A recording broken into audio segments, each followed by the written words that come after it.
ஆண்டவரே, என்னோடு கூட பேசும் அப்பா, எங்களோடு கூட பேசும்.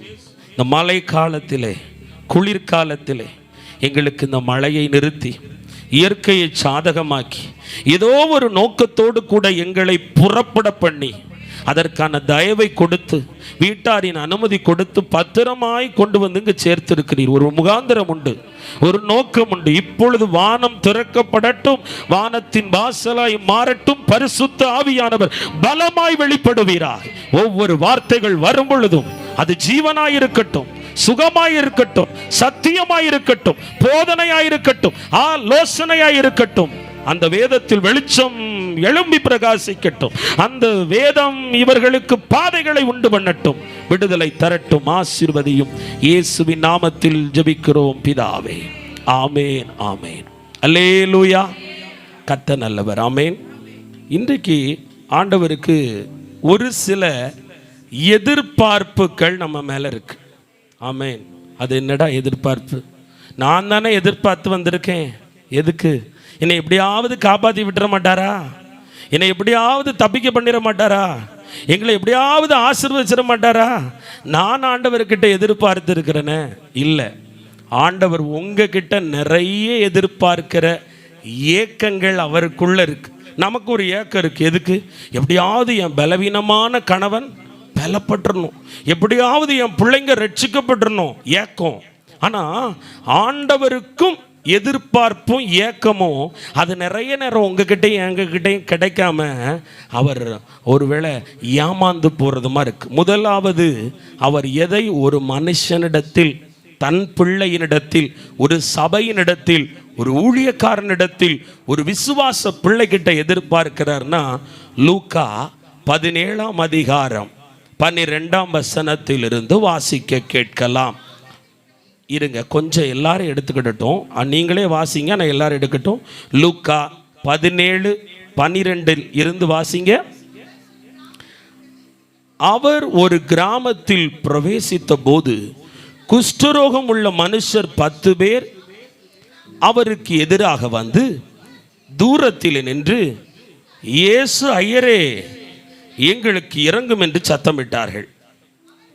அவர்களை அவர் பார்த்து, நீங்கள் போய் ஆசாரியர்களுக்கு உங்களை காண்பியுங்கள் என்றார். அந்தபடி அவர்கள் போகையில் சுத்தமானார்கள். அவர்களில் ஒருவன் தான் ஆரோக்கியமானதை கண்டு திரும்பி வந்து உரத்த சத்தத்தோடே தேவனை மகிமைப்படுத்தி அவருடைய பாதத்தருகே முகங்குப்புற விழுந்து, நல்லா எல்லாரும் படிங்க, அவருக்கு ஸ்தோத்திரம் செலுத்தினான். படிங்க. அவன் சமாரியனாயிருந்தான். அப்பொழுது இயேசு, சுத்தமானவர்கள் 10 பேர் அல்லவா, மற்ற 9 பேர் எங்கே? ஆமேன் சொல்லுங்களேன், அல்லேலூயா. ஆண்டவர் வந்து கேட்கிறாரு, எப்பா, ஒரு கிராமத்துக்குள்ள அவர் பிரவேசித்ததும் 10 குஷ்டரோகிகள். குஷ்டரோகிகள்னா எப்படி இருப்பாங்க? சரீரம் எல்லாம் அரிச்சு, காது அரிச்சிருக்கும், மூக்கு அரிச்சிருக்கும், விரல்கள் எல்லாம் அரிச்சிருக்கும். நான் சென்னை பட்டணத்தில் ஒரு ஆவிக்குரிய சபைக்கு நான் போவது வழக்கம். நான் போகும்போதும் வரும்பொழுதும் அந்த ஆலய முகப்பிலே ஒரு தர்மம் எடுத்து பிழைப்பவர் அங்கே இருப்பார். அவருக்கு சரீரமெல்லாம் குஷ்டம். வாரம் வாரம் அவரை பார்ப்பேன். பாருங்க, வாரம் வாரம் பார்க்கும்போது ஒவ்வொரு மாற்றத்தை அவருடைய உடலில் பார்க்க முடியும். காது பாதி இருக்காது, மூக்கு அரிச்சிருக்கும், அவருடைய விரல்கள் எல்லாம் இந்த இடம் அரிச்சிருக்கும். போக போக பார்த்தா அந்த விரல்களில் எலும்புகள் மட்டும்தான் தெரியும், அங்கு மாமிசம் இருக்காது. நரம்பு தெரியும், அப்படி காஞ்சு போயிருக்கும், அப்படியே உருக்கிக்கிட்டே வரும் குஷ்டரோகம். கிட்ட போக முடியாது, அவ்வளவு கொடிய நாற்றம் இருக்கும். இப்படித்தான் குஷ்டரோகிகளுடைய சரீரம் இருக்கும். அந்த காலத்தில் 10 குஷ்டரோகிகள் இயேசுவை தேடி வந்து, ஐயரே, எங்களுக்கு இறங்கும் என்றார்கள். இயேசு சொன்னா, நீங்க போய் முதலாவது உங்க ஆசாரியர்கள்ட்ட உங்களை காண்பீங்க என்று சொன்னதும் போற வழியிலேயே குஷ்டம் சுகமாயிடுச்சு. ஒரு அல்லேலூயா சொல்லுங்களேன். சுகமான 9 பேரும் ஓடிட்டான். எங்க? வீட்டுக்கு. அவன் குடும்பத்துக்கு தன்னை காண்பிக்க போயிட்டான். எப்பா, நான் குஷ்டரோகமா இருந்தேன்ல, சுகமாயிட்டேன் பார்த்தீங்களா அப்படின்னு உலகத்துக்கு சொல்ல போயிட்டான். குடும்பத்துக்கு சொல்ல போயிட்டான். தன் வேலைக்கு திரும்பி போனான். ஆனால் ஒரே ஒருவன் மட்டும் ஓடி வந்து இயேசுவின் பாதத்தில் வந்து விழுந்து உரத்த உரத்த சத்தத்தோட என்ன செஞ்சானா? மகிமைப்படுத்தினான். அடுத்தது ஸ்தோத்திரம் செலுத்தினானாம். இயேசு அவனை பார்த்து கேட்டார், சுகமானது 10 பேருப்பா, மீதி 9 பேரை எங்கே? அவருக்கு ஒரு எதிர்பார்ப்பு இருந்திருக்கு. 10 பேரும் வருவாங்க, நமக்கு நன்றி சொல்லுவாங்க, ஸ்தோத்திரம் பண்ணுவாங்க, பாட்டு பாடுவாங்க, மகிமைப்படுத்துவாங்க, சாட்சியா இருப்பாங்க நினைச்சா நிறைய பேர் காணாம போயிட்டாங்க.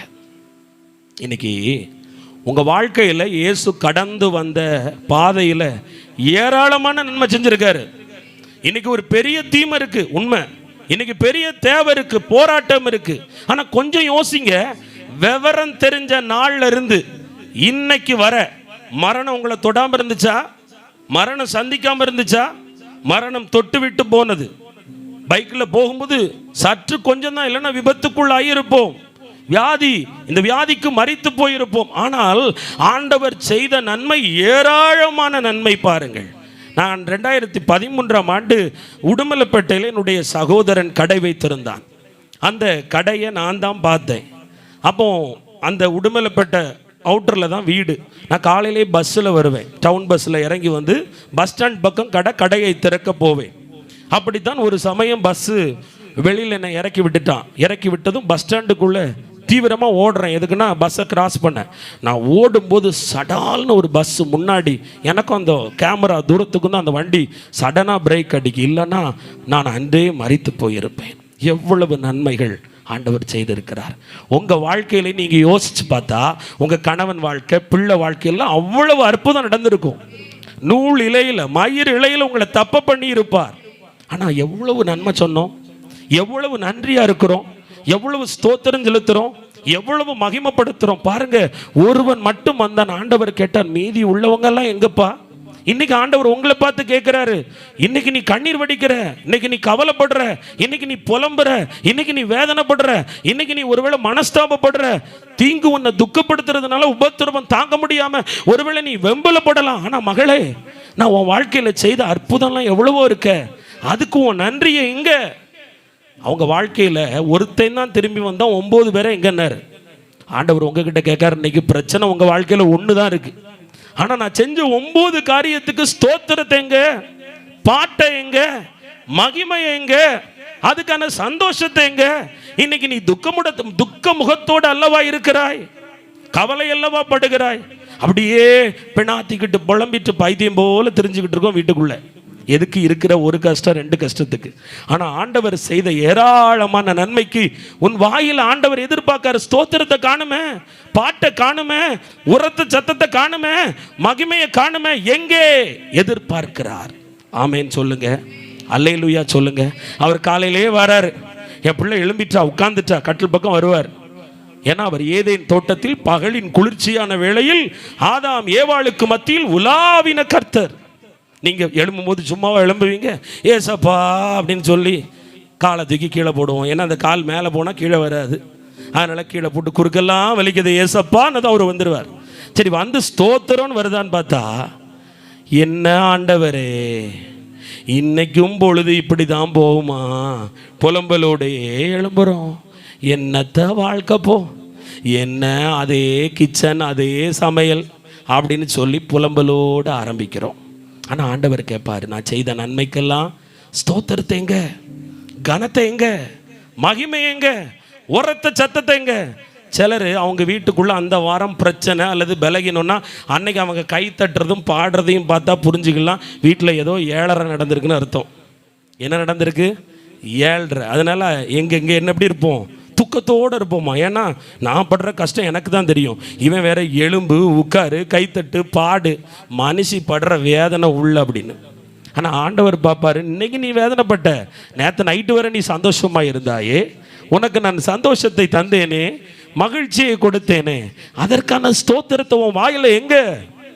அதற்கான மகிமையை உன் வாயில எங்க? அதற்கான உரத்த சத்தத்தை உன் வாயில எங்க? ஆண்டவர் தேடுகிறார், ஏமாந்து போகிறார். ஆமேன். துதியுங்கள். ஒவ்வொரு நாளும் ஆண்டவர் பாதத்துக்கு வரும்போது பிரச்சனை ரெண்டாவது, தேவை மூணாவது. முதலில் நன்றி நிறைந்த இருதயத்தோடு வந்து நில். எதற்கு கூட்டத்துக்கு போகணும், எதுக்கு ஆலயத்துக்கு போகணும், ஏன் அப்படி ஜெபிக்கணும்? நன்றியோடு இருக்கணும். ஏன் உலகத்தில் வாழ்ற ஒவ்வொரு நாளும் ஆண்டவர் கொடுத்த கிருபை, ஆண்டவர் கொடுத்த இரக்கம். கால் நடக்குது, கை செயல்படுது, கண்ணு பார்க்குது, மூளை சிந்திக்குது, குடும்பம் நடக்குது, பிள்ளைங்க ஓடுறாங்க சாடுறாங்க. காரணம் கிருபை, இரக்கம், அன்பு, தயவு. அவருடைய எல்லா இரக்கங்களும், அவருடைய இரக்கங்களுக்கு முடிவே இல்லையா. அதற்கு எத்தனை தோத்திரம் சொன்னாலும் பத்தாது, எத்தனை நன்றி சொன்னாலும் பத்தாது, எத்தனை மகிமை செலுத்தினாலும் பத்தாது, எத்தனை பாடல் பாடினாலும் பத்தாது. ஆமென், ஹல்லேலூயா. அதனால கவலையோடு இருக்காதீங்க. ஆண்டவர் உங்ககிட்ட கவலை எதிர்பார்க்கல, உங்க துக்க முகத்தை எதிர்பார்க்கல. ஆமென். அந்நாள் அதற்கு பிறகு துக்க முகமாய் இருக்கவில்லை. அவ சந்தோஷமா இருந்துட்டாலே இயேசுவுக்கு சந்தோஷம்தான். நீங்களாம் நல்லா ஜோம் பண்ணுறீங்க, நல்லா பாடுறீங்க, திருப்பியும் வீட்டில் போய் எப்படி இருக்கீங்க? இஞ்சி தின்ன அதை மாதிரி சொல்ல மாட்டேன், அப்படி தான் இருக்கீங்க. ஏன்னா உங்களுக்கு என்ன இருக்கு? மறுபடியும் கர்த்தருக்குள் சந்தோஷமாயிருங்கள், எப்பொழுதும் சந்தோஷமாயிருங்கள் என்று உங்களுக்கு சொல்லுகிறேன். ஏனென்றால் கர்த்தருக்குள் மகிழ்ச்சியாயிருப்பதே தேவபலன். ஆமென். கர்த்தருக்குள்ள மகிழ்ச்சியா இருக்கிறது தான் தேவபலன். வேதம் சொல்லுது, நீ கர்த்தருக்குள்ள மகிழ்ச்சியா இருந்தா உன் இருதயத்தின் வேண்டுதல் எல்லாம் அருளை செஞ்சிருவார். ஆமென். விசுவாசத்தில் வாய் மட்டும் விசுவாசம் இல்லை, சிந்தை மட்டும் விசுவாசம் இல்லை. நீ சந்தோஷமா சிரிச்சுக்கிட்டு இருந்தாலே அது பெரிய விசுவாசமா. ஆமென், ஹல்லேலூயா. ஏசப்பா பாப்பார், இவ்வளவு கஷ்டத்துல என் பிள்ளை இவ்வளவு சந்தோஷமா இருக்கான்னா அவ எதை நினைச்சு சந்தோஷமா இருக்கான்னா என்ன நம்புறா, அதனால சந்தோஷமா இருக்கா. கண்டிப்பா அவ சந்தோஷத்தை கெடுக்க கூடாதுன்னு சொல்லி ஆண்டவர் உங்களுக்கு ஆசீர்வாதத்தை தருவார். நீ அழுது போலம் நல்லா பாடுறோம், ஸ்தோத்திரம் பண்றோம், ஜெபம் பண்றோம், எல்லாம் பாடி திரும்பியும் கவலையோடு இருந்தா இந்த மூஞ்சிக்கு எதை கொடுத்தாலும் இது இப்படியே தான் இருக்கும், கொஞ்ச நாள் இப்படியே இருந்துட்டு போட்டுன்னு போயிடுவார்.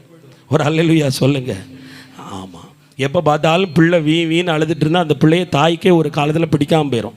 எப்போ பாரு சனியை அழுதுகிட்டே இருக்கு பாருன்னு தாயே பிள்ளைய சனியன் என்று சொல்லிவிடுவாள். ஆனால் சிரிப்பு ரொம்ப முக்கியம். ஆமென். மகிழ்ச்சி ரொம்ப முக்கியம். நல்ல சந்தோஷமாக இருங்க, மகிழ்ச்சியாக இருங்க. உங்கள் வாயை திறக்கும்போது ஏசப்பா என்னைக்குப்பா அப்படின்னு ஆரம்பிக்காதீங்க. ஒரு ஹல்லேலூயா சொல்லுங்க. ஏசப்பா எப்பப்பா மாறும் அப்படி ஆரம்பிக்காதீங்க. ஆண்டவரே உமக்கு ஸ்தோத்திரம், ஆண்டவரே உமக்கு நன்றி, கர்த்தாவே நீர் நல்லவர், கர்த்தாவே நீர் அன்புள்ளவர், உமக்கு ஸ்தோத்திரம் அப்படி நீங்க உரத்த சத்தமா ஆரம்பிக்கும் போது ஆண்டவருக்கு சந்தோஷமா இருக்கும். ஒரு ஹல்லேலூயா சொல்லுங்களேன், ஒரு ஆமேன் சொல்லுங்க.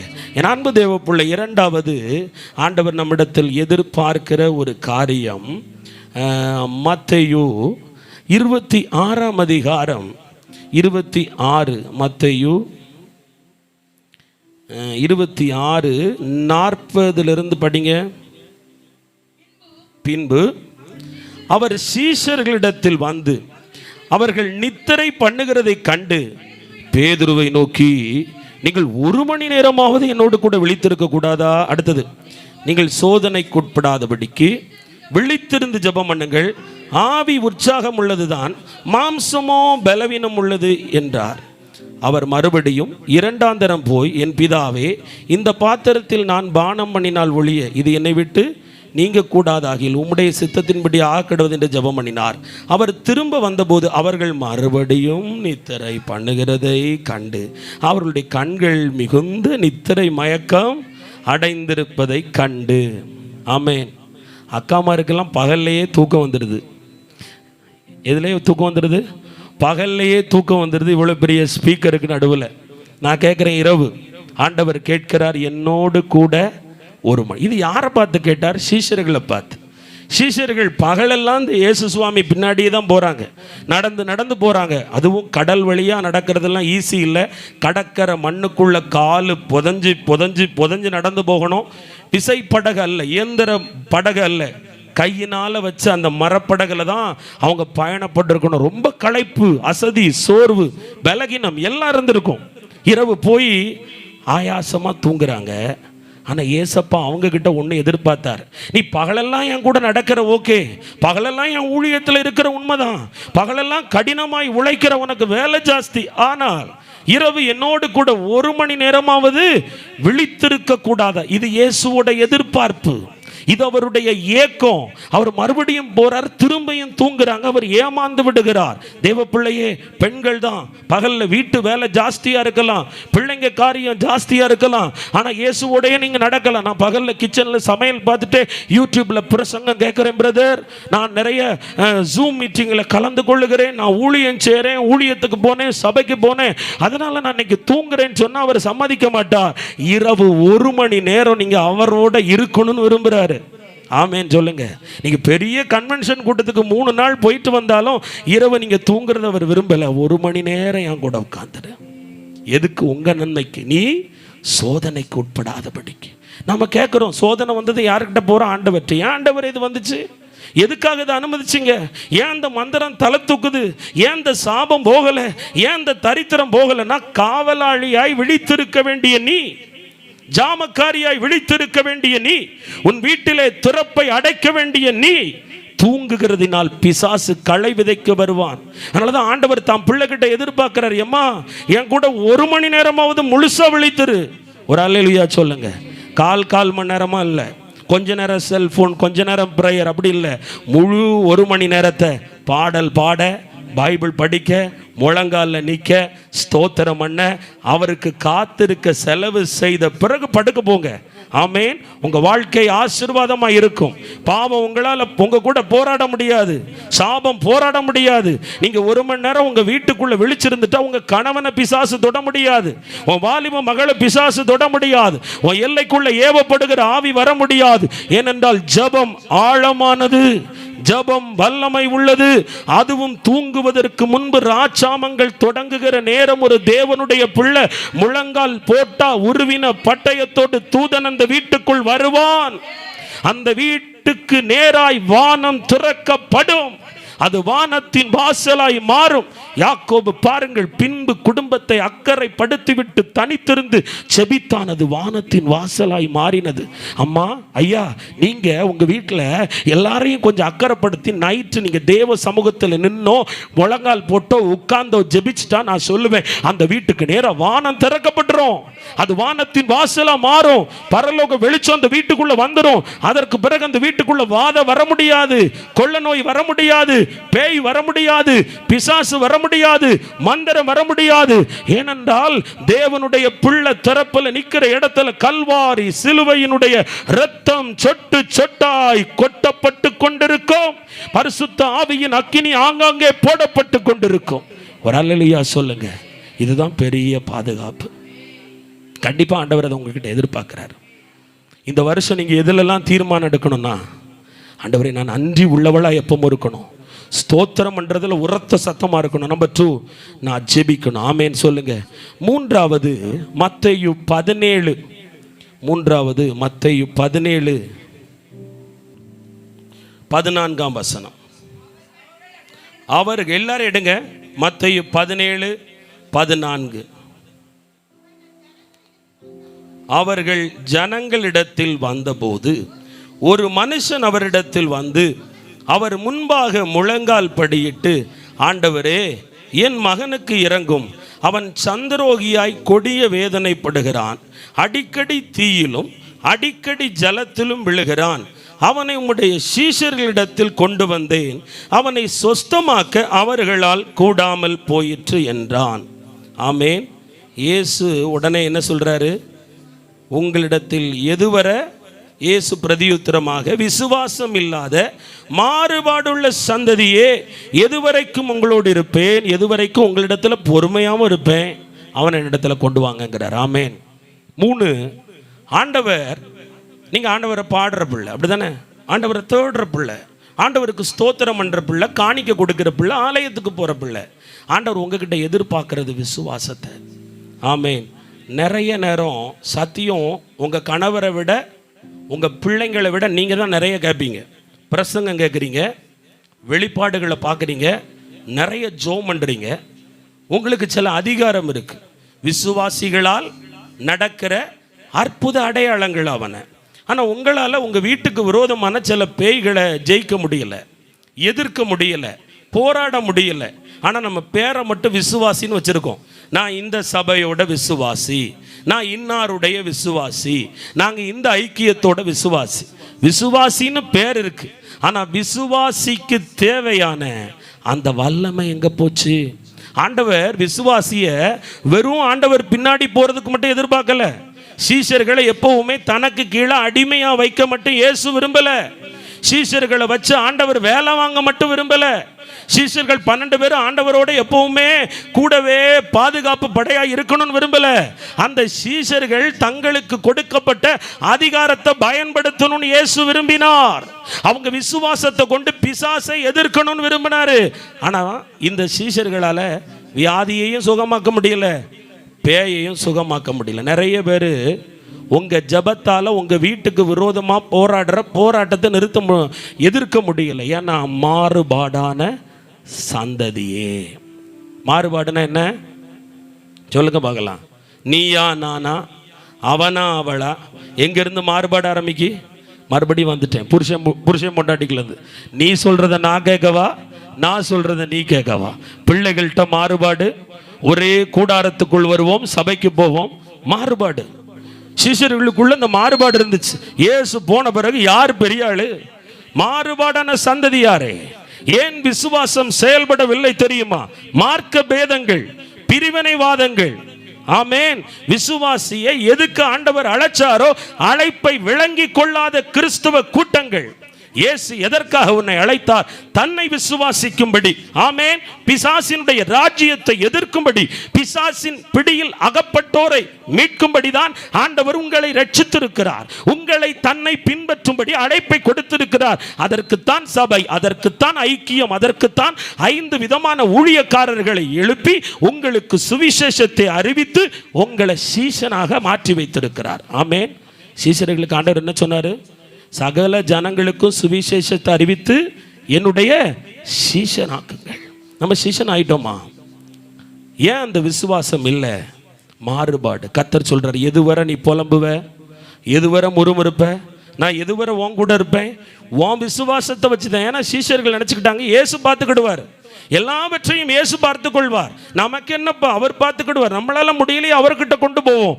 இல்ல, சகல அதிகாரத்தையும் கர்த்தர் உங்களுக்கு கொடுத்திருக்கிறார். ஆமென். இந்த பூமியிலே நீங்கள் எவைகளை கட்டினாலும் அது பரலோகத்தில் கட்டப்பட்டிருக்கும் என்று சொல்லுகிறார். அது மட்டும் இல்ல, இந்த உலகத்தை நீங்க ஜெயிக்கணும்னா இயேசு இல்ல, உங்களுக்குள் இருக்கிற விசுவாசமே உலகத்தை ஜெயிக்க வைக்கும். ஆமென் சொல்லுங்க. இயேசு கிட்டவே வந்து எப்பவுமே எல்லாத்தையும் செய்ய மாட்டார். பிசாசை பார்த்து எதிர்த்து நில் ஓடி போவாங்க. பிசாசு வரும்போது என்ன கூப்பிடுன்னு சொன்னாரா? சொல்லுங்க பார்க்கலாம். நோய் வரும்போதும், பேய் வரும்போதும், பிரச்சனை வரும்போது என்ன நோக்கி கூப்பிட சொன்னாரா? இல்லை. இயேசு என்னும் நாமத்தை சொல், அவன் அப்பொழுது உங்களை விட்டு ஓடி போவான். மலையை பார்த்து பெயர்ந்து போ என்று சொல், அப்பொழுது அது உன்னை விட்டு விலகி போகும். நான் கேட்கட்டும், எத்தனை பிரச்சனையை உங்களை விட்டு விரட்டி இருக்கீங்க? எத்தனை போராட்டத்தை நீங்க ஜெயிச்சிருக்கீங்க? எத்தனை கஷ்டத்தை நீங்க ஒன்றும் இல்லாமல் ஆக்கியிருக்கீங்க உங்கள் ஜபத்தில்? இல்லை, கஷ்டம் இன்னும் கூடி கொண்டுட்டு இருக்கு. தரித்திரம் போகலை, தரித்திரத்தின் பேய் விரட்டப்படலை, வாதை போகலை, வியாதியின் பேய் துரத்தப்படலை, அடிக்கடி மருந்து மாத்திரை மருத்துவமனை, நாம் இன்னும் வியாதியை ஜெயிக்கலை. காரணம், நாம் அந்த உலகத்தில் நமக்கு தேவன் கொடுத்த அதிகாரத்தெல்லாம் விட்டுட்டு வேற எதையோ ஒன்றை செஞ்சுக்கிட்டு இருக்கோம், வேற எதையோ ஒன்றை பார்த்துக்கிட்டு இருக்கோம், வேற எதையோ ஒன்றை நோக்கி ஓடிக்கொண்டிருக்கிறோம். கர்த்தர் சொல்ற, என்ன நோக்கி பார், நான் கொடுத்த விசுவாசத்தை பயன்படுத்து, மாறுபாடான சந்ததியை எது வரைக்கும் நான் உன்னோடு இருப்பேன். ஆமேன் சொல்லுங்களேன். என் அன்பு தேவ பிள்ளையே, விசுவாசத்தை கொண்டு தான் உலகத்தை ஜெயிக்க முடியும். ஆமேன். விசுவாசத்தை அறிக்கையிட்டுக்கிட்டே இருக்கணும். பேய்க்கு பயப்படக்கூடாது. ஆமேன் சொல்லுங்க. பேய்க்கு எத்தனை பேருக்கு பயம் இல்லைன்னு கை தூக்குங்க பார்க்கலாம். நீங்க தானே. அவளும் பயந்தவங்களே டிக்கெட்டுகள். ஆமேன் சொல்லுங்களேன்.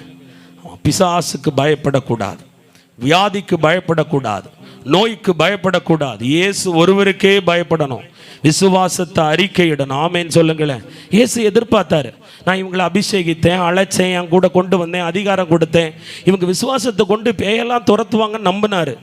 ஆனால் அவர் நம்பிக்கையில் மோசம் போனது தான் மிச்சம். அதான் கடிந்து கொண்டார். எது வரைக்கும்ப்பா உங்ககிட்ட பொறுமையாக இருப்பேன்? எது வரைக்கும்ப்பா நான் உங்ககிட்ட அமைதியாக இருக்க முடியும்? ஏன் அப்படி இருக்கீங்க? மாறுபாடான சந்ததியே. அப்ப அவங்களும் ஒரு திருக்கூத்து பண்ணியிருக்காங்க. என்ன தெரியுமா? இயேசு கூட போனாலும் இந்த உலகத்துல நமக்கு என்ன கிடைக்கும்? அதுக்கு வசனம் இருக்கு, உம்மை பின்பற்றுகிறதினால் எங்களுக்கு என்ன கிடைக்கும்? நீ கூட்டத்துக்கு எதுக்கு வர? சபைக்கு எதுக்கு போற? நான் கூட்டத்துக்கு போனா அற்புதம் நடக்குமா? எனக்கு அதிசயம் நடக்குமா? எனக்கு மந்திரம் வைக்கிறவன் செத்து போவானா? எனக்கு விரோதம் எழும்புற சத்துரு அழிஞ்சிருவானா? சொல்லு, கூட்டத்துக்கு வரேன். இல்ல, உங்களை என்னையும் கர்த்தர் அதற்கு அழைக்கல. அதுதான் மாறுபாடான இருதயம். ஆண்டவர்கிட்ட வரும்போது நீயா நானா, உலகமா நானா என்பதற்கு அல்ல, தேவனையே பின்பற்றி வர வேண்டும். அல்லேலூயா. விசுவாசம் என்பது உலகத்தை ஜெயிக்கிற ஜெயம். ஆமேன். விசுவாச உலகத்தை பார்க்கவே கூடாது. ஆனால் அவங்களுக்குள்ள மாறுபாடு இருந்துச்சு. அதனால தான் அவங்க விசுவாசத்தில் நிற்கலை. அவங்க இயேசுவை பார்க்கல, இயேசு செய்த ஊழியத்தை பார்க்கல, அவங்க இயேசுக்கிட்ட இருந்து புறப்பட்ட வல்லமையெல்லாம் பார்க்கல. அவங்க அடிக்கடி ஒருத்தரை பார்த்துக்கிட்டாங்க. எப்படின்னா, இயேசுக்கு பக்கத்தில் யார் போறா, இயேசு யாருக்கிட்ட அன்பா இருக்காரு. அவங்களுடைய நோக்கம் எல்லாம் உலகத்தின் மேல இருந்துச்சு. தேவ பிள்ளைய உலகத்தை பார்க்காத, உலக மனுஷனை பார்க்காத, குறைவுகளை பார்க்காத, விழுந்து போவ. கர்த்தர் சொல்றார், உனக்கு நான் கொடுத்த விசுவாசத்தை பயன்படுத்து. உனக்கு விரோதமாய் கட்டவிழ்க்கப்பட்ட பிசாசோடு எதிர்த்து நில். பிசாசுக்கு பயப்படாதே, கொடியவனுக்கு பயப்படாதே, பலவானுக்கு பயப்படாதே, மனுஷிக வல்லமைக்கு பயப்படாதே, பிரச்சனைக்கு பயப்படாதே.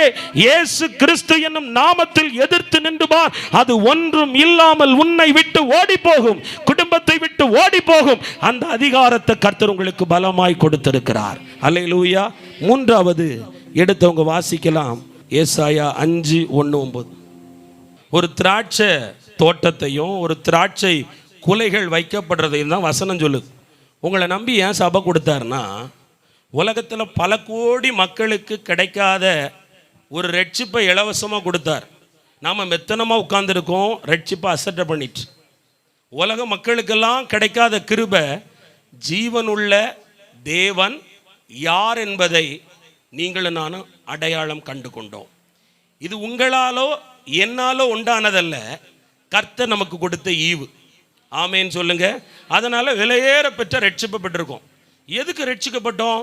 நம்ம ரட்சிக்கப்பட்டதுனால பாதுகாப்பாக இருக்கும், நம்ம ரட்சிக்கப்பட்டதுனால அழியாமல் இருக்கும், ரட்சிக்கப்பட்டதுனால மற்றவங்களுக்கு வர்ற துர்மரணம் நமக்கு வரல. இதுக்கா? இல்லை. ஆண்டவர் ரட்சிப்பை கொடுத்து உன்னை திராட்சை கொலைக்கு ஈடாக்கி, நீ நல்ல சுவையான ஒரு கனியை எனக்கு கொடுப்பியா அப்படின்னு எதிர்பார்க்கிறார். ஆனால் நீங்களும் நானும் சபையும் ஊழியமும் அடிக்கடி ஆண்டவருக்கு கொடுக்கிற கனி இனிமையான ரசத்தை இல்லை, கசப்பானதை கொடுக்கிறோம். ஆமேன்னு சொல்லுங்க. வேதம் சொல்லுது, மத்தேயு 3:7-8, மனம் திரும்புதலுக்கு ஏற்ற கனிகளை கொடுங்கள். ஆமேன். மனம் திரும்புவதை இயேசுவை ஏற்றுக்கொள்றது. நீங்கள் இயேசுப்பா பிள்ளை தான், இயேசுவை ஏற்றுக்கொண்டீங்க. இயேசுவை தவிர யாரையும் வணங்கலை, கும்பிடலை. நீங்கள் இயேசுவை தவிர வேற யாரையும் தேடலை. ஆனால் வெளிப்படுத்துறது யாரை வெளிப்படுத்துறீங்க? தேவைக்காக ஜெபம் பரலோகத்துக்கு போகுது, ஆண்டவரும் உங்களோட பேசுகிறார். ஆனால் நீ உலகத்துக்கு எதை கொடுக்குற? ஆமேன்னு சொல்லுங்க. கசப்பான அனுபவத்தை எப்பெல்லாம் வெறுப்பை காட்டுறீங்களோ, கோபத்தை காட்டுறீங்களோ, எரிச்சலை காட்டுறீங்களோ, பகையை காட்டுறீங்களோ, பிரிவினையை காட்டுறீங்களோ, எப்பெல்லாம் கீழ்ப்படியாமல் போறீங்களோ, அப்பெல்லாம் ஆண்டவருக்கு நீ இனிமையாக இருக்க மாட்டாய். கசப்பு கொடுக்கிற பிள்ளையா இருப்பா. உலகத்தில் ஆண்டவர் சிலுவையில் எல்லாத்தையும் சகிச்சார். நல்லங்க கவனிங்க. அடியை வாங்கிக்கிட்டார், மிதியை வாங்கிக்கிட்டார், வாரினால் அடியும் வாங்கிட்டார், சிலுவையும் சுமந்தாங்க ஏற்றுக்கொண்டார், ஆணிகள் அடிச்சாங்க வாங்கிக்கிட்டாரு, ஈட்டியை வச்சும் குத்துனாங்க வாங்கிக்கிட்டாரு. ஆனால் ஒன்றை மட்டும் அவர் வாங்க மனதில்லாமல் இருந்தார். கசப்பு கலந்த காடிய அவர் வாயில் வாங்கவே இல்லை. அவர் வாய்க்கு தேவை ருசியான கனிகள். ஆமேன். கர்த்தர் உங்ககிட்ட இருந்து வெறும் ஸ்தோத்திர பலிகளை சொல்கிற நேரம் மட்டும் கேட்டுட்டு போக விரும்பலை. நீங்கள் பாடும்போது அவருக்கு இன்பமாக இருக்குது இல்லைங்கல்ல, நீங்கள் தேடும்போது ரொம்ப ரொம்ப இன்பமாக இருக்குது. ஆனால் யாரும் அறியாத எல்லைகளுக்குள்ளே உங்கள் கூட அவர் பயணிக்கிறார். என் பிள்ளை இப்போ கனி கொடுப்பாளா அப்படிங்கும்போது, நீங்கள் ஜபத்தினால வீட்டை வாங்கிட்டீங்க, ஜபத்தினால காரை வாங்கியிருக்கலாம், நீங்கள் ஆண்டவரை வச்சு வேலையை வாங்கியிருக்கலாம், உயர்வை வாங்கியிருக்கலாம், பெரிய பேரு புகழ் எல்லாம் வாங்கியிருக்கலாம்.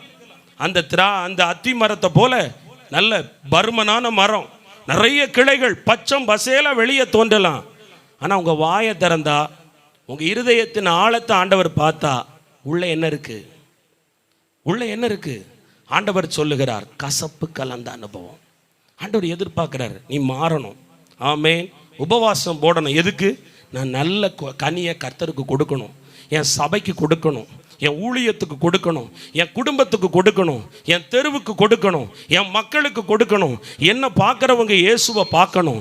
நான் கொடுக்கும் கனியை கண்டு என் பரலோக தேவன் திருப்தி அடைய வேண்டும் என்கிற எண்ணத்துக்குள்ளே நீங்கள் வரணும். ஆமேன்னு சொல்லுங்களேன். இதை ஆண்டவர் ரொம்ப எதிர்பார்க்குறார். நீங்கள் ரொம்ப டல் ஆகிட்டீங்க, எனக்கு தெரியுது. ஒன்று மழை, குளிர், அதனால் வர்ற ஒரு சோம்பேறித்தனம். நம்பர் 2, எல்லாத்தையும் இயேசு தானே எப்பவும் தருவார். உங்கள் வாயிலிருந்து உனக்கு வாசல் திறக்கும், வழி திறக்கும், வேலை கிடைக்கும். அதை மட்டும் வாங்கிக்கிட்டு இருந்தால் கைத்தட்டு பலமாக வரும், அபிஷேகத்தில் துள்ளி குதிப்போம். ஆண்டவர் கேட்டால் மட்டும் சைலண்ட் ஆகிடுவோம். எப்போவுமே நம்ம மக்கள் அப்படி தான். அதுவும் பெண்கள் கொடுக்கும்போதெல்லாம் வாங்கிடுவாங்க. பெண்கள்கிட்டருந்து உன்னை ஈஸியாக வாங்கவே முடியாது. ஒரு அல்லேலூயா சொல்லுங்களேன். ஆமேன்னு சொல்லுங்க. ஆமாம், இன்கமிங் மட்டும்தான் சில பெண்கள்கிட்ட தான் இருக்கும், அவுட் கோயிங்கே வராது. இன்கமிங் போனால் அது எங்கேயாவது போயிடும், ஆனால் அவுட் கோயிங் வராது. அதுபோல தான் உங்களுடைய இருதயங்கள் இருக்கிறது. ஆண்டவர் சொல்லுகிறார், இனி கசப்பை கொடுக்காத. ஆமேன்னு சொல்லுங்களேன். கோபப்படுங்க, நியாயம்தான், நியாயமானதுக்கு கோபப்படலாம். ஆனால் கோபம் கொண்டாலும் பாவம் செய்து விடாதே. பிள்ளைகள் மேல் கோபம் கொள்ளுகிறாய், தவறு இல்லை. ஆனால் பிள்ளைகளை சபிக்கும் போது நீ நாசமாக போவ பாரு. நீ உருப்படாத கழுதையா நிற்கும் போது என்ன நினைப்ப, ஒரு காலம் சோத்துக்கு பிச்சை எடுப்பேன்னா இது சாபம், இது கோபம் அல்ல, கோபத்தினுடைய உச்சக்கட்டம். இந்த சாபம் பாவமே. இது கசப்பு கலந்த அனுபவம். கணவரோடு கோபம் கொள்ளலாம், கணவர் சில நேரங்களில் சில காரியத்தை செய்யும் போது. ஆனால் கணவரிடத்தில் அப்படியே பேசாமல் 1 நாள் 2 நாள் போனால் அது வெறுப்பு, அது கசப்பு, அது பகை, அது பாவம், அது கனியற்ற ஒரு வாழ்வு. ஆண்டவர் சொல்லுகிறார், கனி கொடுங்கள். ஆமேன், ஹல்லேலூயா. கனி கொடுக்கிற அனுபவம் வரும்போது தான் ஆண்டவர் உங்களை உங்கள்கிட்ட எதிர்பார்க்குறாரு நிறையா. ஆமேன். இதை எல்லாரையும் கூப்பிட்டு வச்சு சொல்லலை. இன்றைக்கி நீங்கள் ஒரு 60-70 பேர் இதில் உட்காந்துருக்கீங்க. ஒருவேளை 130 பேர் வந்தால் இந்த செய்தி அப்படியே எனக்கு தான் எல்லாம் ரிட்டர்ன் வரும். இப்போவே பாதி பால் எனக்கு தான் வருது. சில பேர் அதை உள்ளே வாங்கவே இல்லை. என்னத்தையோ சொல்லிக்கிட்டு இருக்கிறானே. ஆமேன்னு சொல்லுங்களேன். மாட்டிக்கிட்டனோ, மற்றவங்கள மாதிரி நானும் நின்றுருக்கலாமோ அப்படின்னு தோணுதா? இல்லை, ஆண்டவர் இதை எதிர்பார்க்கிறார். ஹல்லேலூயா. நீ கனி கொடுக்கும் திராட்சை செடியா இரு. ஹல்லேலூயா. இயேசு பார்க்கும்போது உங்ககிட்ட ரசிக்கணும். ஒன்றை மட்டும் யோசிச்சுக்கோங்க, இயேசுவை அடித்தா கூட வாங்கிடுவார். ஆனால் கனியை மட்டும் நீங்கள் கசப்பாக கொடுத்துட்டா உங்களை வேண்டான்றுவார். ஆமேன்னு சொல்லுங்களேன். அதனால் கசப்பு கலந்த அனுபவம் வேண்டாம். அடுத்தது லூக்கா 10:41. 10:41. மார்த்தாளே மார்த்தாளே, நீ அநேக காரியங்களை குறித்து கவலைப்பட்டு கலங்குகிறாயே. என்னதான் ஜெபம் பண்ணினாலும், என்னதான் 10 நாள் ஸ்தோத்திர கூட்டத்தில் வந்து 1000 ஸ்தோத்திரம் செலுத்தினாலும், 10ஆவது நாள் கூட்டம் முடிஞ்சு 11 நாள்ல இருந்து இன்னைக்கு வர கவலை தானே உன்னை ஆட்கொள்ளுகிறது. எவ்வளவுதான் விசுவாச வார்த்தைகளை கேட்டாலும், எவ்வளவுதான் ஜெபம் செய்தாலும், எவ்வளவுதான் தீர்க்க தரிசனங்கள் வந்தாலும், எவ்வளவுதான் குறித்த காலத்து தரிசனத்தை உனக்கு வெளிப்படுத்தி கொடுத்தாலும், உன்னிடத்தில் ஆண்டவர் வரும் பொழுது சந்தோஷத்தை பார்க்க முடியவில்லையே. இன்னும் கவலை. என்ன கவலை இருக்கு? அநேக காரியத்தை குறித்து கவலை. அதான் சொன்னேன்ல, பிள்ளை படிக்கிறது எல்கேஜாக இருக்கும். உலகம் நாளைக்கு இருக்குமா இல்லையாங்கிறது நிச்சயமே இல்லை. ஆனால் இப்போவே தாய்க்கு கனவு, பிள்ளையை எந்த காலேஜில் கொண்டு படிக்க வைப்பேன், முதல்ல இருக்கிற எல்கேஜியில் உருப்படியாக படிக்க வைங்க. ஆமேன்னு சொல்லுங்க. ஐயோ பிள்ளை, அந்த மனுஷனை வேற பாவம், அவர் கணவர். மனுஷா இப்படி புத்தி இல்லாமல் இருக்கிய, பொம்பளை பிள்ளைய பெற்று வச்சிருக்க, ஆம்பளை பையனை பெற்று வச்சிருக்க, நீ இப்படி புத்தி இல்லாமல் நடந்த பிற்காலத்துக்கு நீ என்ன செய்வாய்? அவரையும் நிம்மதி இல்லாமல் ஆக்கி. வந்துட்டு போனது எங்க? ஜபத்துக்கு. பாடிட்டு போனது பாட்டு, கொடுத்துட்டு போனது ஸ்தோத்திரம். வீட்டில் போய் கொடுக்கறது என்ன? ஆமாம், கவலையான வார்த்தை. தான் மட்டும், இந்த பொம்பளைங்க மட்டும் தான் கவலைப்பட்டால் போதாதுன்னு சேர்த்து மற்றவங்களையும் கவலைப்படுத்திடுவாங்க. ஆமாம், அவங்க அப்படி. ஏன்னா ஆண்கள் அப்படி அல்ல, தங்கள் கவலைகளை வீட்டுக்கு காண்பிக்க கூடாது என்று சொல்வார்கள். ஆனால் பெண்கள் தான் கவலை, கொஞ்சமாவது இந்த மனுஷனுக்கு கவலை இருக்கா, கொஞ்சமாவது இந்த மனுஷிக்கு கவலை இருக்கா, கேட்டுட்டு போனது அக்கா விசுவாச வார்த்தையை. கர்த்தர் சொல்றார், மார்த்தாளே மார்த்தாளே, ஏன் அநேக காரியத்தை குறித்து கவலைப்படுவாய்?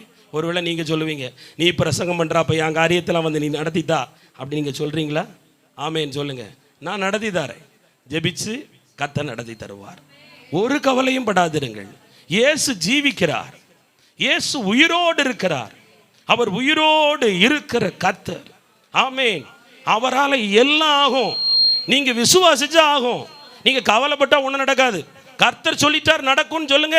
கர்த்தரை மிஞ்சி ஒண்ணு நடக்காது, கர்த்தரை மீறி ஒண்ணு நடக்காது. ஒரு ஆமேன் சொல்லுங்க. வாரம் ஜெபத்துக்கு வாரோம். ஆமேன். எவ்வளவோ செய்திகளை கேட்கிறோம், பிரசங்கங்களை கேட்கிறோம். கவலை இன்னும் மாறல. மகனை குறிச்ச கவலை, மகளை குறிச்ச கவலை. இயேசு பாப்பாரு, இப்பந்தானடா 2 மணிக்கு என்ன கைத்தட்டு, என்ன பாட்டு, என்ன தோத்திரம், என்ன ஜெபம். செய்தி கேட்கும் போது என்ன அல்லேலூயா. வீட்டில் போய் இப்போ அடுப்பாங்கரையில் டீயை போட்டுட்டு ஒரு சொட்டு கண்ணீரையும் உள்ள விட்டுச்சு.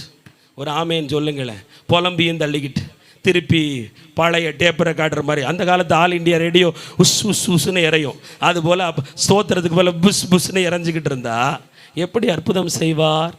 இயேசு ஏங்குகிறார்.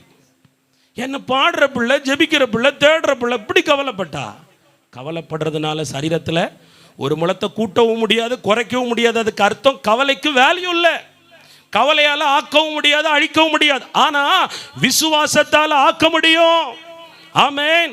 ஜெபத்தால் பெற்றுக்கொள்ள முடியும். நம்பிக்கையால் எல்லாத்தையும் கை கூடி வர பண்ணவும் முடியும்.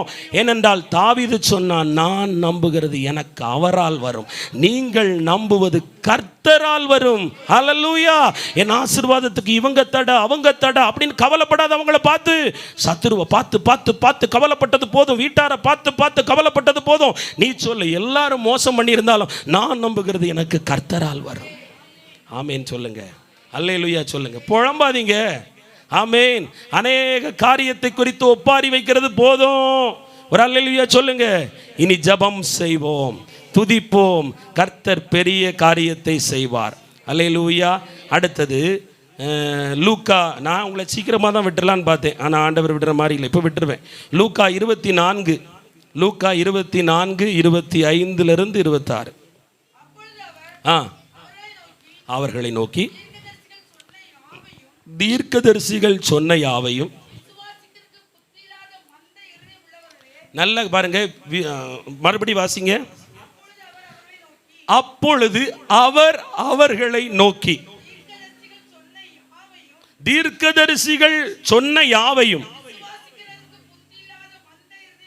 எப்படியா? விசுவாசிக்கிறதுக்கு புத்தி இல்லை. நல்லா திட்டுறாரு. ஆமென். கூட கொஞ்சம் திட்டுட்டு, விசுவாசிக்கிறதற்கு புத்தி இல்லாத மந்த இருதயம் உள்ளவர்களையும்.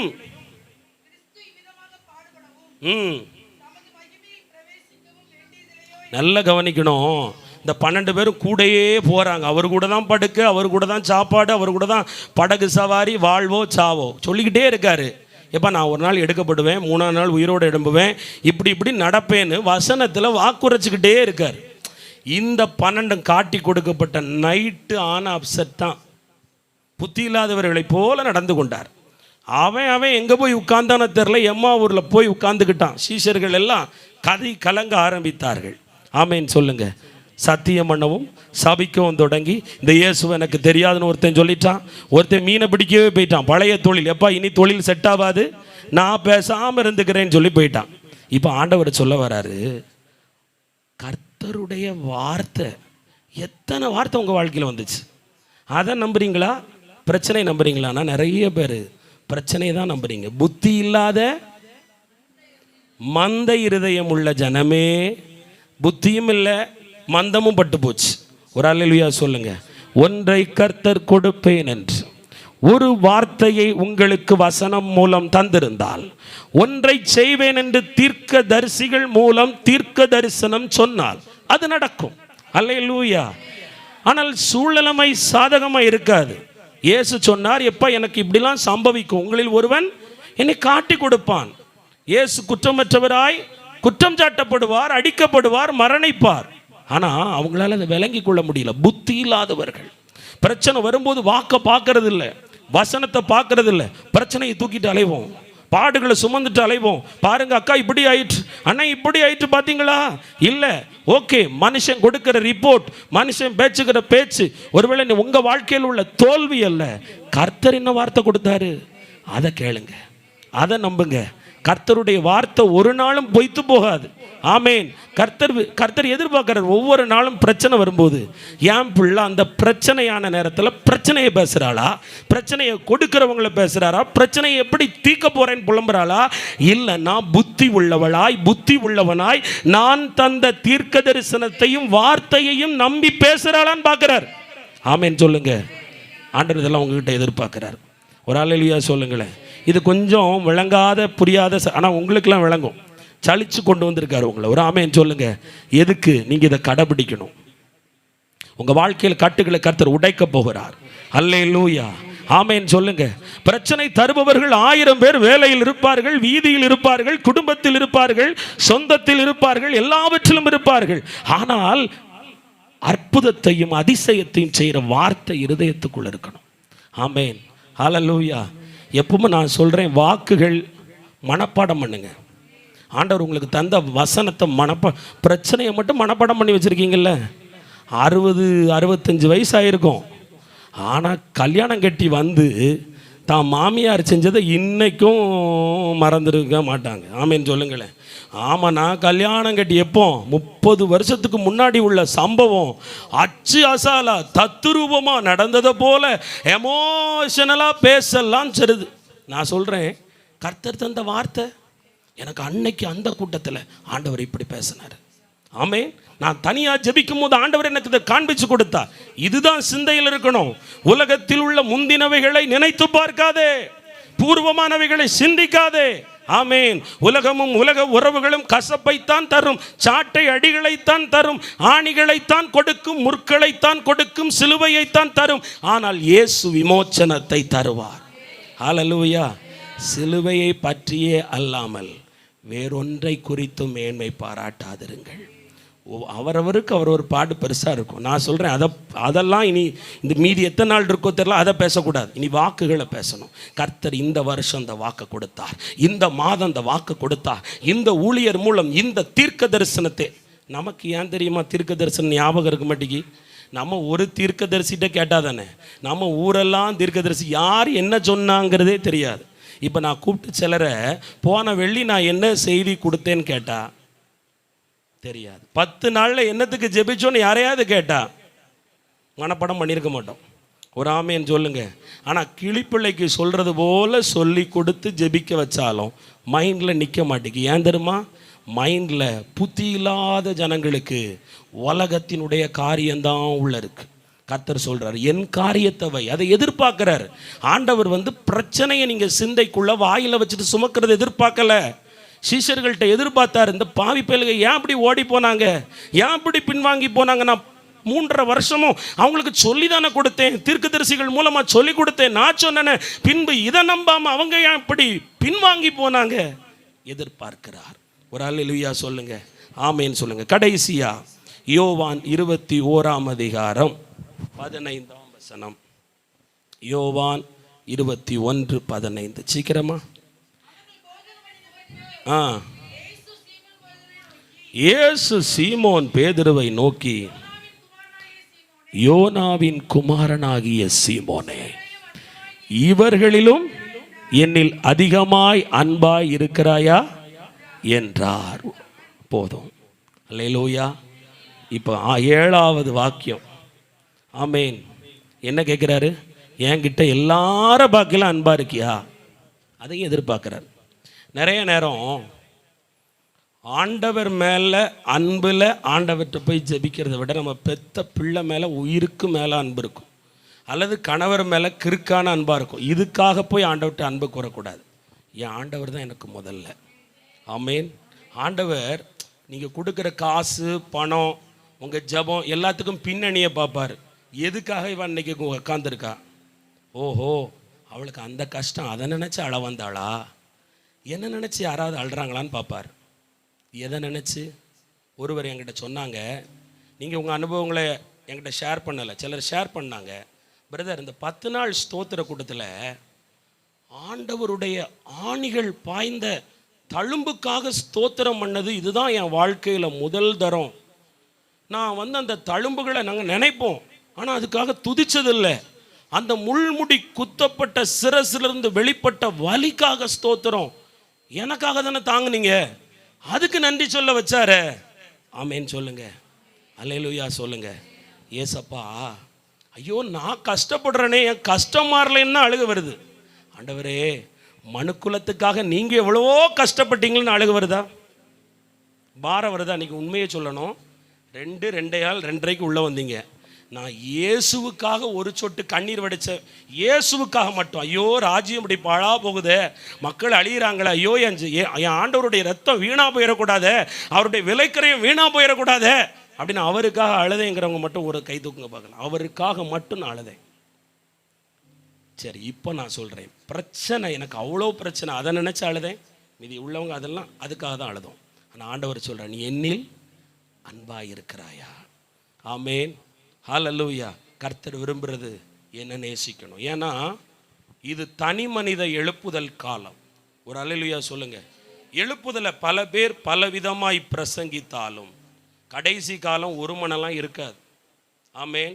நம்ம சொல்கிறோம், இந்த ஜபரையில் பெரிய ஜபம் நடந்தோடனே எழுப்புதல் நினைக்கிறோம். நவர் கிடையாது. ஏன்னா வேதம் சொல்லுது, இயேசுவோட காலத்தில் அன்பு தணிஞ்சு போகும்.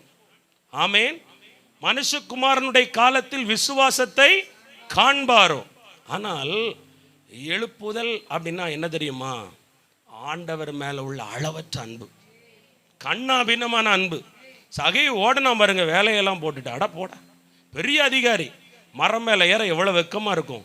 இன்றைக்கி உங்களை ஒரு எல்லாரும் முன்னாடி எழுப்பி விட்டு ஒன்றை சொல்லிட்டேன்னு வைங்க, என்ன அசிங்கப்படுத்திட்டான்னு போயிடுவீங்க. நான் நல்லது சொன்னாலும். ஏன்னா ப்ரெஸ்டீஜ் இஷ்யூ நிறைய பேருக்கு இருக்குங்க. என்ன இருக்குது? Prestige issue. அவங்க என்ன சொல்லிட்டாங்க, இப்படி எங்கே வந்திருக்கு, ஆண்டவருக்காக சகிக்க முடியலை. ஆனால் சகையோ ஒரு மரத்தில் குடுன்னு மேலே ஏறுறான். அவன் பெரிய டாக்ஸ் ஆஃபீஸர். ஆனால் அவன் எதுவுமே பார்க்கல ஆண்டவர் மேலே உள்ள அன்பு. ஆமேன். அவன் 1000 பேர் பின்னாடி வந்தாங்க, அவங்க வீட்டுக்கெல்லாம் இயேசு போகலை, தன்னை மட்டும் தேடி வந்தவன்ட்ட போனார். ஏன்னா அன்பு, அன்பு, இயேசுவின் மேல் உள்ள அன்பு. இந்த வருகையின் காலத்தில் யார் எடுத்துக்கொள்ளப்படுவாங்கன்னா, ஏனோக்க போல நோவாவை போல சஞ்சரிச்சுக்கிட்டே இருக்கணும். ஆமேன். பேசிக்கிட்டே இருக்கணும். அதனால தான் உங்களை உலகத்திலேருந்து வேறு பிரிச்சிருக்காரு, உலக உறவுக்குள்ளேருந்து வேறு பிரிச்சிருக்காரு. கணவருடைய அன்பு, பிள்ளையோட அன்பு, சிநேகிதர்களுடைய அன்பு, பழகினவங்க அன்பு, உடன்பிறப்போட அன்பு, உலகம் என்னன்னு காமிச்சு கொடுத்துட்டாரு. எல்லாருக்கும் தெரியும் எல்லாம் போலி, எல்லாம் ஏமாற்றம், எல்லாம் தேவைக்காக, எல்லாம் இம்மைக்காக. ஆனால் உங்களுக்கு ஒன்று மட்டும் தெரியும், எனக்கு இயேசு மட்டும்தான். ஆமேன் சொல்லுங்களேன். இதை புரிந்து கொண்டவர்களே எழுப்புதல் காலத்துக்குள் பிரவேசிப்பார்கள். அல்லேலூயா. ஒரு ஆமேன் சொல்லுங்களேன். இயேசு எதிர்பார்ப்பது அன்பை.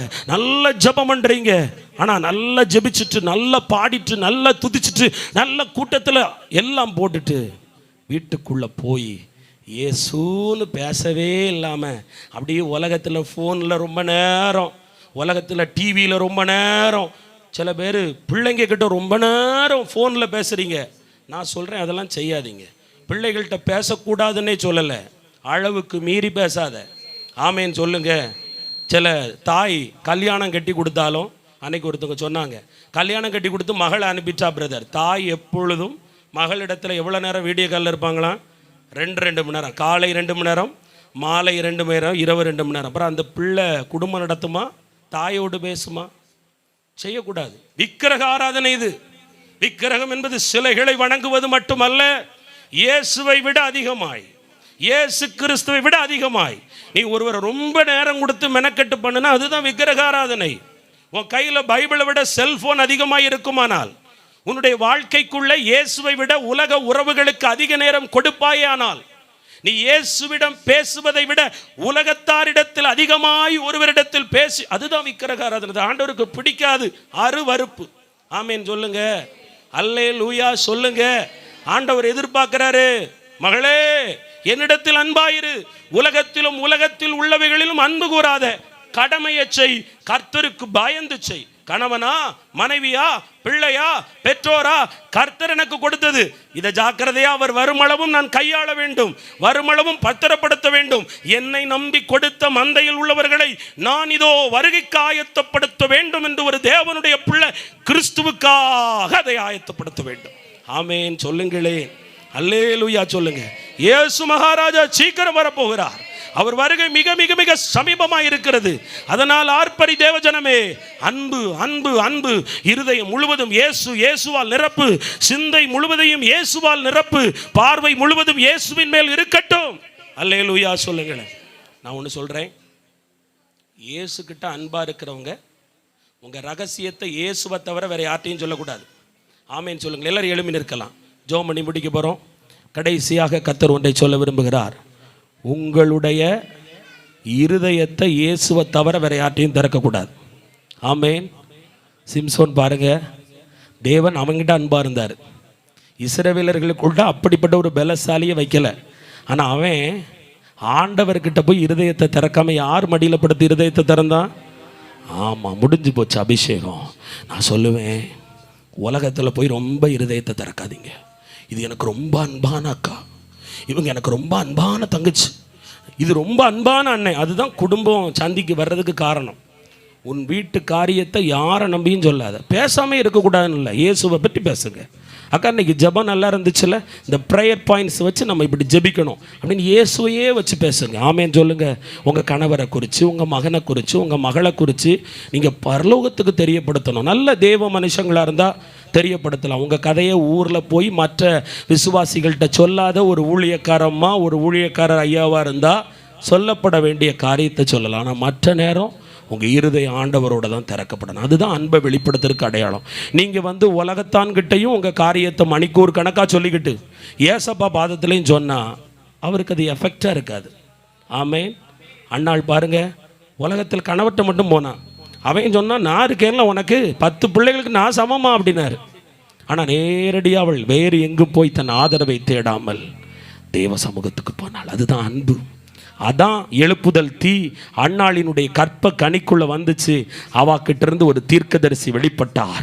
அந்த தீர்க்கதரிசியால் ஒரு தாவீது அபிஷேகம் பண்ணப்பட்டார். தேவ பிள்ளையே, உங்க வீட்டுக்குள்ள, உங்க பிள்ளைகளுக்குள்ள, கற்ப பிறப்புக்குள்ள ஒரு எழுப்புதல் நாயகன், எழுப்புதல் வீரன், எழுப்புதல் வீராங்கனை பெற வேண்டுமானால் நீ தேவனிடத்தில் அன்பு கொள். ஒரு ஏனோக்க போல, ஒரு யோனா, ஒரு நோவாவை போல கிச்சனுக்குள்ள, உன்னுடைய நடு அறைக்குள்ள, உன்னுடைய படுக்கை அறைக்குள்ள பேசிக்கொண்டே அமர்ந்திரு. அவரோடு மட்டும் இருதயத்தை தர ஆலோசனை ஆண்டவற்றை கேள். அவர் போதிப்பார், அவர் நடத்துவார். வேறு யாருக்கிட்டையும் ரொம்ப நேரம் ஆலோசனை கேட்காத. அது பெத்த பிள்ளையா இருந்தாலும் சரி, யாரா இருந்தாலும் சரி, இயேசுவை விட, இயேசுவை தவிர அதிக நேரத்தை அந்த காலத்தை உலகத்துக்கு கொடுக்காத. கர்த்தர் சொல்லுகிறார், இதோ மகிமை இறங்கி வரட்டும் அப்பா. ஒவ்வொரு பிள்ளைகள் மேலும் தேவனுடைய கரம் பலமாய் இறங்கி வரட்டும் அப்பா. தேவனுடைய ஐக்கியம் பலமாய் இறங்கி வரட்டும். கர்த்தர் ஆசீர்வதியும். இன்றைக்கு இவர்களிடத்தில் எதிர்பார்த்த காரியத்தை குறித்து பேசினீரப்பா. அதற்காக உமக்கு ஸ்தோத்திரம், அதற்காக உமக்கு நன்றி அப்பா, அதற்காக உமக்கு நன்றி. இவர்களோடு ஆண்டவரே நீங்க கேட்டீங்க, என்கிட்ட நன்றியா இருப்பியா. அது மட்டுமல்ல, என்னோடு கூட 1 மணி நேரமாவது நீ விழித்திருந்து ஜெபிப்பாயா? 3வது என்கிட்ட நீ விசுவாசமா இருப்பியா? ஆண்டவரே 4வது நீ எனக்கு கனி கொடுப்பியா? 5வது நீ கவலைப்படாம இருப்பியா? 6வது என் வார்த்தையை விசுவாசிச்சு நடப்பியா? 7வது என்கிட்ட அன்பா இருப்பியா? 7 காரியம். இந்த 7 தான் உனக்கு பரிபூர்ண ஆசீர்வாதத்தை கொண்டு வரும். கர்த்தர் புது வருஷத்துல அரகுற ஆசீர்வாதத்தை அல்ல, ஏதோ ஒரு ஆசீர்வாதத்தை அல்ல, பரிபூர்ண நன்மை உனக்கு கொடுக்க போறார். அதனாலதான் 7 குறித்து இன்னைக்கு பேசுறாரு. 7 காரியத்தையும் விடாத, 7 காரியத்தையும் அபியாசப்படுத்த ஜெபம் பண்ணு. இந்த 7 காரியத்துக்காக வருகிற செவ்வாய்க்கிழமை ஸ்தோத்திரம் பண்ணி ஜெபிக்க போறோம். 7 காரியத்துக்கும் நான் உடன்பட ஜெபிக்க போறோம். கர்த்தர் சொல்றார், இந்த 7ஐயும் விட்டுறாத. இந்த 7ஐயும் இந்த வருஷம் முடிகிற வரை நான் ஞாபகப்படுத்திக்கிட்டே இருப்பேன். நீ அன்பா இருப்பியா? நீ வார்த்தையை நம்புவியா? நீ கவலைப்படாம இருப்பியா? நீ விசுவாசிப்பியா? என்னோடு கூட 1 மணி நேரமாவது விழித்திருப்பியா? நீ கனி கொடுப்பியா? என்கிட்ட நீ நன்றியோட இருப்பியா?